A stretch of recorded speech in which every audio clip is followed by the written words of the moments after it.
Hey everyone, today I want to talk about a major development in the world of U.S. immigration policy. This past Thursday, the Trump Department of Justice filed a motion to dissolve the Flores Consent Decree. Now, you might be asking, what is the Flores Decree and why does this matter? Let's dive into it. The Flores Consent Decree, established back in 1997, has been the guiding rule for the detention and release of unaccompanied migrant children in the U.S. Essentially, it set the standards for how these children should be treated while in custody. But according to Attorney General Pam Bondi, this decree has outlived its usefulness. So, why is the Trump DOJ pushing to dissolve it now? Bondi argues that the Flores Decree, which was a stopgap measure at the time, now incentivizes illegal immigration at our southern border. The DOJ's position is that Congress and various federal agencies have already addressed the issues the decree was designed to fix. They see the decree as an unacceptable restriction on their America First immigration agenda.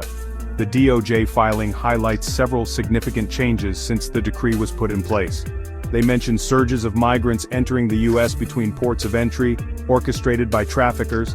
The demographics have also shifted, with more individuals coming from outside the Western Hemisphere and a larger number of children.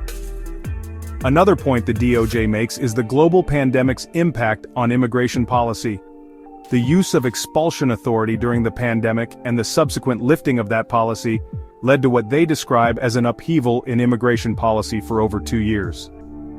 But perhaps one of the most striking statements from the DOJ is that the executive branch has been unable to react fully and meaningfully to these changes, because the FSA has ossified federal immigration policy. They believe the decree has made it difficult for the government to adapt to new challenges in immigration. Interestingly, the decree was expanded in 2015 to include accompanied children, even though the original terms did not contemplate their inclusion. The DOJ argues that having national policy set by a single district court is not sustainable. So, what's next? A hearing on the motion to terminate the Flores Decree is scheduled for July 18th before U.S. District Judge Dolly G. in Los Angeles. Judge G has presided over the case for years, and it's speculated that she might not agree to end the Flores Decree. This could lead to a lengthy legal battle, potentially going all the way to the Supreme Court. To give a bit of historical context, the Flores Settlement Agreement was entered as a consent decree in 1997 and amended in 2001.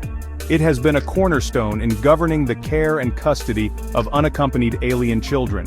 Successive administrations have struggled to free themselves from its constraints.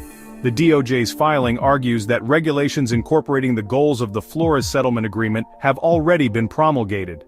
They state that Supreme Court precedent is inconsistent with continuing such a long-term decree, making its continuation no longer equitable or in the public interest. So there you have it.